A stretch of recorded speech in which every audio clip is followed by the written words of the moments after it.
What's up, guys? Welcome back. The holiday season is upon us and it's time to start working on those Thanksgiving menus. Today I'll be showing you how to make truffle mashed potatoes. But before we do that, please take a quick second to subscribe to the channel. Make sure to hit that bell to enable notifications as well. All right, meet me in the kitchen. Let's make it happen. First things first, let's talk potatoes. For this recipe, I love to use Yukon Gold potatoes because they're rich, creamy, and delicious. And they also have this nice yellow color, which makes them kind of stand out a little bit versus the traditional russet or white potato. But really, guys, you can use whatever potatoes you like for your mashed potatoes. In order to prep these, we want to go ahead and start peeling them. So break out your potato peeler. You can grab one of these on Amazon for pretty cheap, like $8 to $12 depending on which one you choose, but you could also use the old school method and just use a paring knife. Now, as you guys know, potatoes are a root vegetable, which means the skin is usually pretty dirty, so we want to clean these up. But first, we're going to go ahead and cut them into bite-sized pieces. That's going to help them cook a little bit faster when we boil them. So break out your knife or borrow one from Aladdin like I've done here and cut the potatoes into nice bite-sized pieces. You can quarter them up, whatever works for you. Just remember that the smaller the pieces are, the faster they'll cook. So just keep that in mind. There we go. Once we got them all chopped up, we're gonna add them to our pot and make sure that we clean these thoroughly. So what I like to do is rinse them under cold water about 3 or 4 times until the water runs clean. As you can see here, the water's still pretty cloudy, so you just want to get in there with your hands and rub the potatoes a bit, make sure they're nice and clean, and then we're going to rinse them under cold water 3 or 4 times until that water runs clear. And now let's talk about flavor enhancements. So when you boil your potatoes, you have a couple different options. The most traditional method is to cover them with cold water and add a little bit of salt and boil them until they're fork tender. But I like to add chicken stock just to enhance the flavor a little bit. So we're gonna add 2 quarts of chicken stock to cover the potatoes and bring them up to a boil. If you're using low sodium chicken stock, you might wanna add a pinch or 2 of salt. All right, let's keep this flavor train moving. My typical rule of thumb when it comes to a recipe is the fewer ingredients you're using, the higher the quality of those ingredients need to be. So today we're using the best butter on the planet, in my opinion, which is Kerrygold. It's a grass-fed butter. You can find it at most grocery stores. And we're gonna grab some good quality Parmesan cheese that we're gonna grate ourselves. That way we avoid all the potato starch and whatnot that they add to the pre-shredded stuff from the store. And now for the star of the show. Here we have some black truffle oil. You can find this at most grocery stores right in your olive oil section. It can be a little bit pricey, but the good thing is a little bit goes a very long way, so you'll never need to use but so much of it at once. Next, you want to go ahead and heat your skillet over medium heat. We're going to add 2 to 3 tablespoons of that Kerrygold butter. We just want to slowly melt that butter. Once the butter begins to melt, we're going in with about 2 tablespoons of sour cream. As always, guys, specific measurements and ingredients are provided for you in the description box below, so don't forget to check that out. Break out the whisk and mix to combine, and now we're going in with 2 cups of half and half. We want to bring that up to a simmer, whisking constantly to make sure everything is nice and smooth.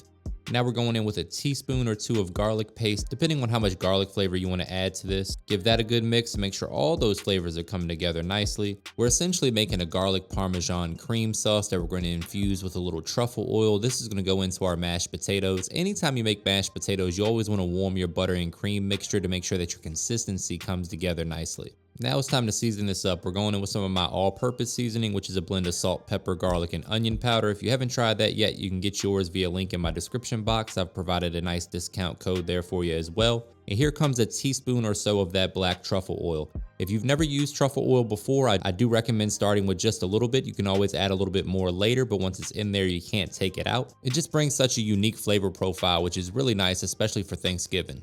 But at the end of the day, guys, if you don't want to use it, it's a totally optional ingredient and your mashed potatoes will be delicious without it. So we're going to bring this up to a simmer and then we're going to kill the heat before we start adding the cheese. This is important because you don't want to add cheese when it's too hot because it'll separate and get oily on you.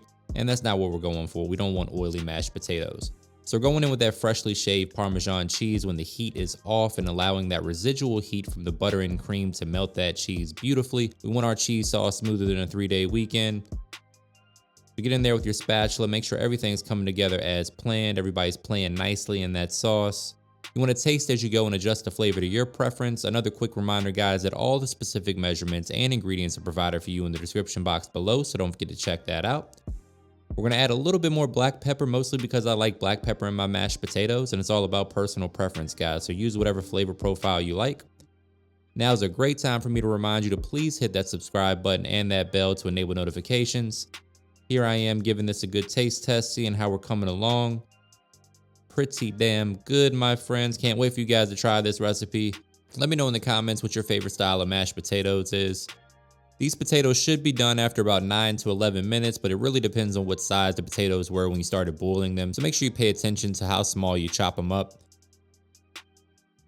They are done once they pass the fork test, which basically means you can puncture them with a fork with little to no resistance. That'll indicate that they're nice and tender, which is what we're looking for when we're going to mash these potatoes.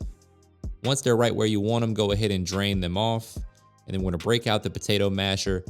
This is another matter of personal preference, guys. I like to use a handheld potato masher because I like a little bit of lumpiness to my potatoes.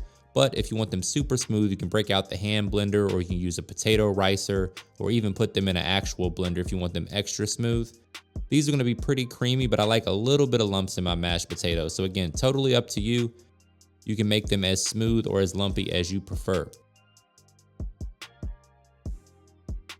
Right now, we're just starting the mashing process here, and then we're going to slowly incorporate that cream sauce.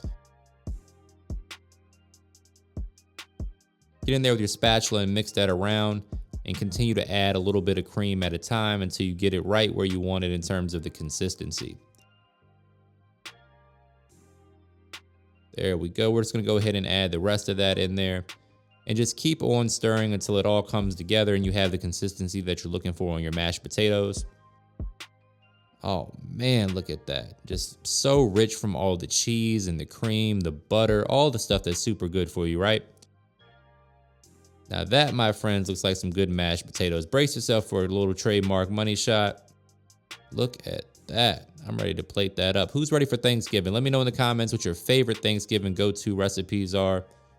We're gonna plate this up in a bowl with a little butter on top, because why the hell not? Dice up some fresh chopped chives for a pop of color, and because chives go beautifully with mashed potatoes. And then, my friends, it's time to get in there for a taste test. Say it with me, guys. Looking good. Oh man, where is my spoon? Here we go. Moment of truth. Let's see what we got. Let's swirl around some of that butter. We're here for a good time, not a long time. Oh man, that's definitely a spoon drop recipe. Let me know what you think in the comments. Give your boy a thumbs up, hit that subscribe button and the bell to enable notifications. And as always, thank you for your support.